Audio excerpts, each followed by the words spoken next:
right, welcome to this episode of Boxed In. My name is Dan Wetzel, national columnist for Yahoo Sports, and right now I'm the judge, the jury, and the executioner as we decide what is the better baseball movie. 1989's Major League, 1993's Sandlot. Mike Oz will take the case of Major League. John Nichols take the case of the Sandlot. We're going to start with opening arguments, gentlemen. Counselor Nichols, please start with the Sandlot. The problem with Major League, it's a baseball movie about baseball. I mean, so it kind of pigeonholes it to a degree. Sandlot is a baseball movie about life. Let me tell you something, kid. Everybody gets one chance to do something great.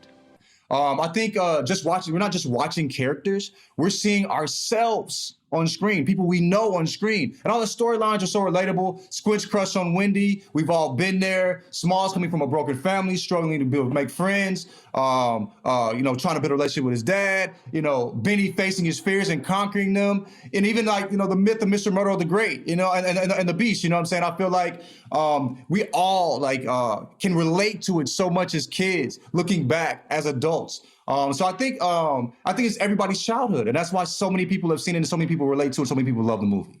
All right, very deep there, very deep. Counselor Oz, make your case for Major League, the 1989 comedy. I appreciate that he makes an argument that Sandlot is a better baseball movie because it's not about baseball, which just doesn't make sense. But here's my argument. Major League isn't even the best baseball movie. It's obviously better than The Sandlot. It's obviously the best baseball movie of all time. I think it's the best sports movie of all time. It's everything you want in a movie, everything you want in a sports movie. It's an underdog story. It's a love story. It's hilarious. You can quote it forever. Like I could quote Major League all day long. The characters are amazing, whether you want somebody who you identify with as, a sort of over-the-hill Jake Taylor trying to make one last go, or Willie Mays Hayes, Rick Vaughn trying to make it. Like whether you any side of that, Major League has that. You have Charlie Sheen and Wesley Snipes, both in breakout roles. They went on to do really good stuff after Major League. And I think this is important for sports movies. The baseball is actually pretty good. Like, you don't look at it and cringe. Like, they did a pretty good job. And, I mean, when I look at a sports movie, I look at this. Am I going to stop and watch it every single time it's on? I will with Major League. And in 2020, it's just as good as it was in 1989. You wouldn't watch Sandlot every time it comes on. Let's be honest. I like The Sandlot. Yeah. I like The Sandlot, and I would watch it most times. But I think after a while, there's 3 or 4 moments in The Sandlot that I love, and if you see those moments, I'll watch the entire Major League. Like it's not just like 3 or 4 things that I like, which is sort of how it is for The Sandlot. All right. Well, let's start with a couple topics here. We'll go back to Mike Oz, the best character. And this is a hard decision in both of these movies, because what really makes both movies is the characters. The best character in Major League. I don't think anything proves how great Major League is for the fact that I can say Wild Thing is a great character, Serrano's a great character, Willie Mays Hayes is great, Jake Taylor's great, Lou Brown is great, Dorn is great. All those guys are great, and they're not even the best. Best character, Harry Doyle, played by Bob Uecker. He is the glue that holds everything together. Rookie sensation Ricky Vaughn on the pitch now. You can close the book on Kellner. Thank God. He is the commentator for anybody who doesn't know. He's calling the season from when they suck in the beginning. He's drunk halfway through the year to the very end when they win, and he just goes nuts. Harry Doyle in basically, if you watch that movie for the whole entirety, you can't really go 5 minutes without laughing at something Harry Doyle says. Kudos to Bob Uecker, one of the great sports announcers actually in real life, and he just made that movie what it is. All right. John, best character. I think Squints was the main character, right? We all, to a degree, can relate to Squints, correct? You know what I mean? Him being kind of awkward, trying to make friends, having family issues, stuff like that. We all can relate to him. But Benny was the guy we aspired to be. I don't think there was a character more loved by Benny. You know what I'm saying? More love than Benny. You know what I'm saying? Him going up against his fears, facing his fears. We can all relate to that. You know what I'm saying? Him living his dreams as a baseball player too as well. I think one thing with me personally that made me relate to Benny was that I feel like I always I'm always looking for that kid inside of me to guide me. You know what I mean? And you can see that in Benny. He always held on to Babe Ruth tells him to follow his heart, and you can see he did that. And we all want to be that person, even if we aren't. And I think we can relate to that when it came to Benny. And we could aspire to be that when it came to Benny. I related to Benny too because I was the coolest, best-looking, greatest athlete in my neighborhood. You know, And you went on to be a firefighter in real life, right? totally, Yeah, right, totally right. not I mean, Porter or right, Squints, right. or Small. No, absolutely not. Yeah, I do find it funny that if this movie was done today, Benny would be on a travel baseball team gone 52 weeks a year, and that Sandlot would be a 7-Eleven in the valley. Right. So there is some nostalgia to it. All right. Best villain. Best villain in the movie. John, we will go with you. I mean, the Beast was the villain, obviously. There were myths created around him that spanned over decades, according to Squints. He was an urban legend. But I think the real villain was ignorance. You know what I'm saying? Like, their ignorance to what was around them. And that's what kids are. Like, you know, like even with the scene when they went and got the tobacco, they're trying to be like the big leaguers. You know what I'm saying? And they end up throwing up. You know what I'm saying? Smalls not knowing who Babe Ruth was and grabbing his dad's ball. You know what I'm saying? Them not going to just talk to Mr. Myrtle and asking Mr. Myrtle to go grab the bat because they thought Mr. Myrtle was this crazy person. You know what I mean? I think the real villain was ignorance, but the main villain was the Beast, but the real underlying villain was ignorance, which I think as kids we all related to, and that speaks to the relatability of Sandlot. The best villain in Major League, Counselor Oz. I think what's great about Major League is almost has like a Russian nesting doll of villains, right? Like the main villain in the movie is Rachel Phelps, the owner who's greedy, wants the team to lose, assembles a horrible Indians roster because they'll never win games, and then she gets to move them to Miami, right? Obviously, it's time for some changes. This guy here is dead. Cross him off, then. Obviously, common trope, rich evil person. We all can get behind that. Cool, we understand what that is. But then, as the movie goes, you see they have a couple other villains. They have Clu Haywood, who's like Rick Vaughn's nemesis. You know, he played by former big league pitcher Pete Vukovich. Great mustache, you know, all great role in that movie. And it comes down to the end, you know, where like he's taken Vaughn deep twice, and then Rick Vaughn has to strike him out in that big moment in the final game.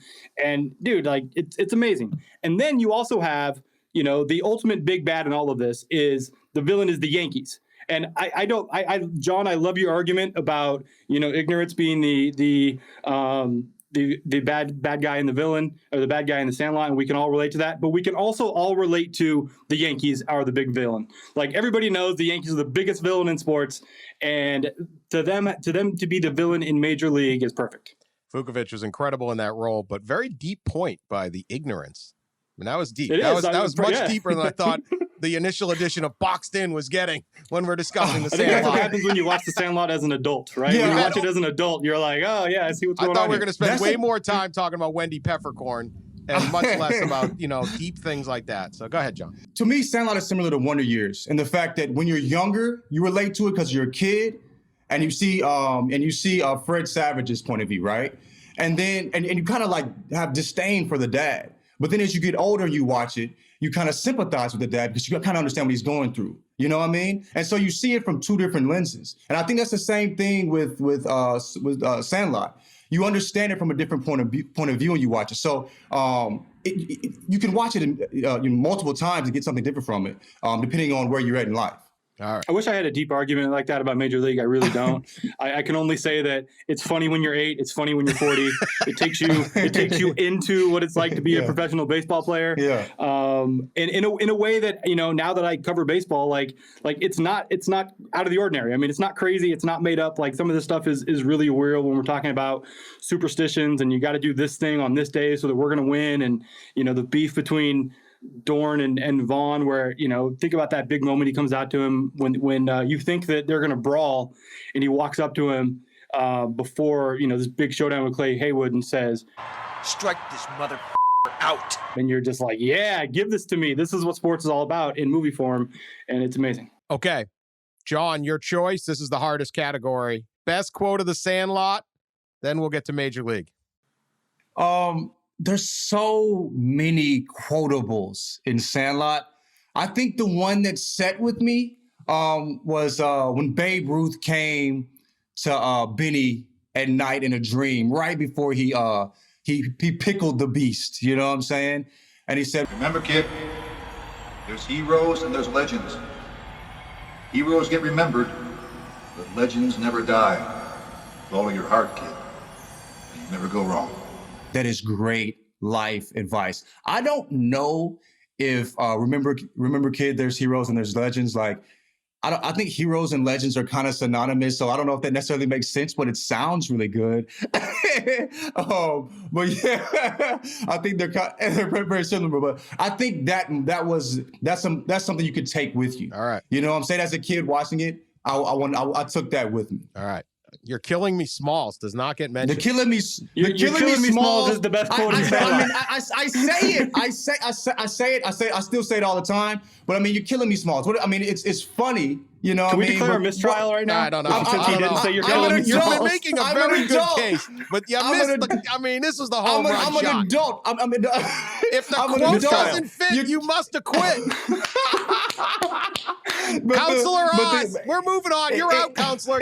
Silence, order in the court. It doesn't sit with you. I mean, it's funny. It's repeatable. But go ahead, Best Oz. line in Major League. This might be the toughest decision anyone ever has to do on this show, and this is only the first one. Best line. Give it to me.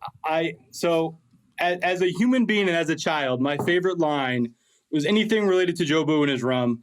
The best quote in the movie is, because I hear it all the time, is Just a bit outside. like all the time, Harry Doyle, anytime you see a wild pitch in baseball, going back to, the 90s when SportsCenter was a comedy show, you'd hear that. On Twitter now, every time there's a wild pitch in baseball, you see the GIF.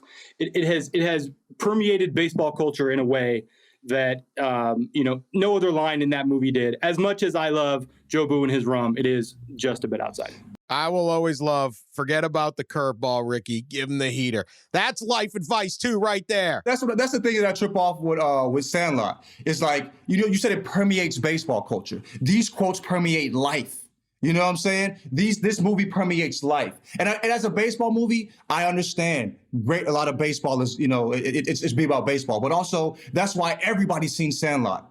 And I don't know most people I know that have not seen Major League. There's a reason for that. Well, boo those people. Well, they should watch. They should watch both. All right.